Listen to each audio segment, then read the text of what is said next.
Citra Azara, NPM 221,425.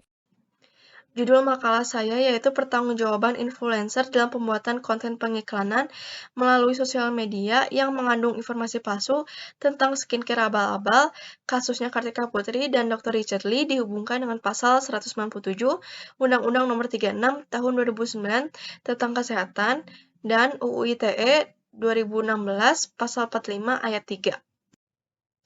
Awal mula terjadinya konflik antara Dr. Richard Lee dan Kartika Putri yaitu bermula dari unggahan video Richard yang membahas salah satu produk kecantikan Hello Beauty, yakni krim wajah yang mengandung bahan berbahaya.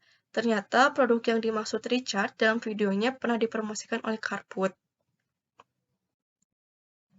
Kronologi pertikaian Kartika Putri dan Dr. Richard Lee berawal dari Dr. Richard yang membahas krim wajah lokal yaitu Hello Beauty pada Desember 2020 lalu.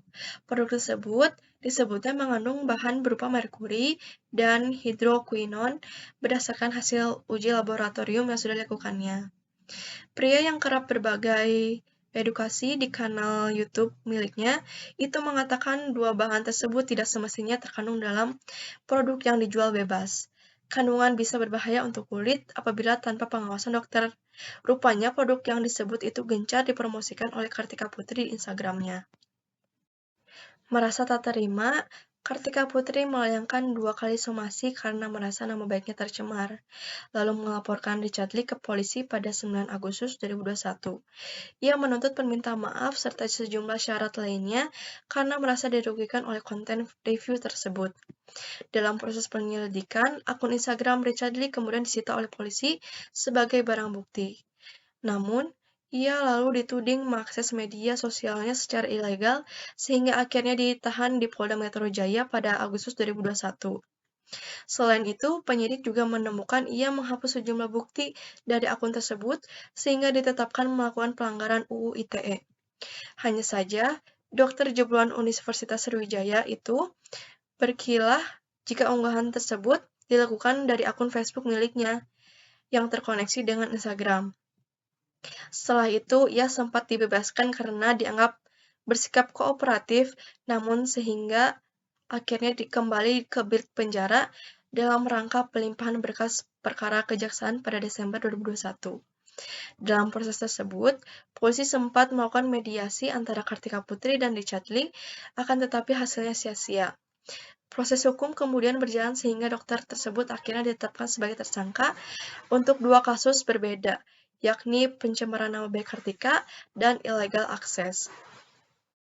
Setelah selama 10 bulan bungkam, akhirnya Dr. Richard mengadakan konferensi pers resmi didampingi oleh pengacaranya, IDI atau Ikatan Dokter Indonesia, menyampaikan pernyataan lewat surat bahwa Dr. Richard Lee tidak menyalahi prosedur. Dalam konferensi tersebut, Dr. Richard juga merasa sangat janggal dengan proses pengadilan, yaitu akun Instagram Richard Lee ditangguhkan selama 2 tahun buntut pengaduan pencemaran nama baik yang diajukan oleh Kartika Putri. Karena kejadian ini, Dr. Richard merasa dirugikan karena ia tidak bisa mengedukasi masyarakat mengenai produk kosmetik palsu atau skincare abal-abal.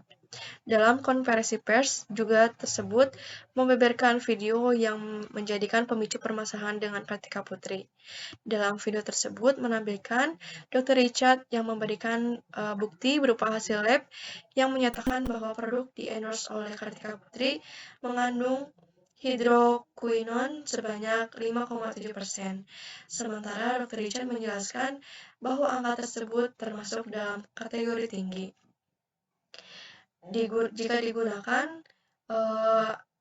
akan berdampak buruk untuk kulit, mulai dari berjerawat hingga menyebabkan kanker. Dalam video yang diputar tersebut, Dr. Richard juga memberikan saran kepada selebgram untuk berhati-hati dalam menerima endorse. Mereka pun harus berhati-hati akan memilih produk yang aman dan berlabel BPOM. Dalam persatuan ini, Dr. Richard merasa dirugikan baik fisik psikis, serta finansial.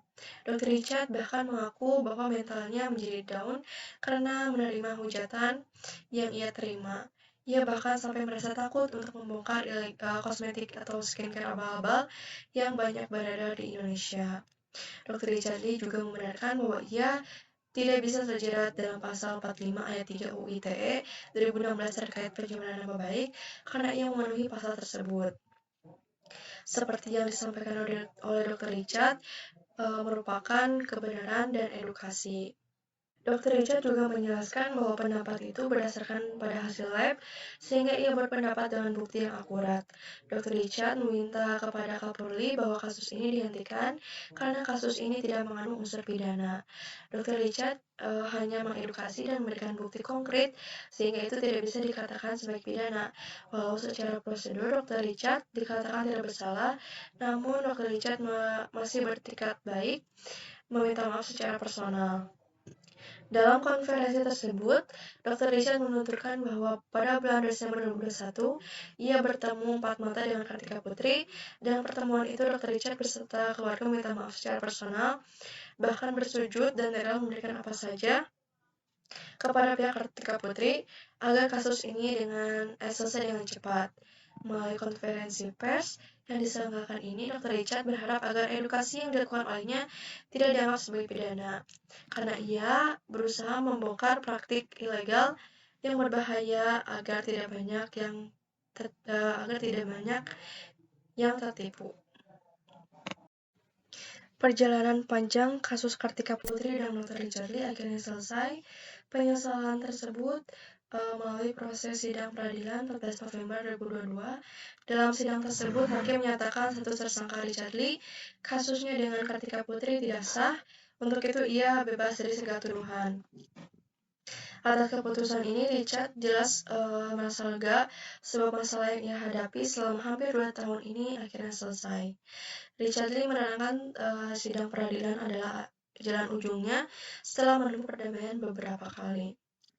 Setelah ini, Richard Lee masih berdiskusi dengan pengacara mengenai langkah selanjutnya. Masalah Kartika Putri dan Richard Lee terkait perselisihan review krim kecantikan yang terjadi di akhir tahun 2020, keduanya pun saling melapor ke polisi. Kartika Putri melaporkan Dr. Richard Lee pada Metro Jaya. Atas laporan ini seluruhnya ditetapkan sebagai tersangka, tapi kini status tersangka itu sudah dicabut seiring dengan putusan sidang peradilan. Sekian dari kasusnya Kartika Putri dan Dr. Richard Lee atas informasi palsu tentang skincare abal-abal dengan diselesaikannya melalui jalur damai.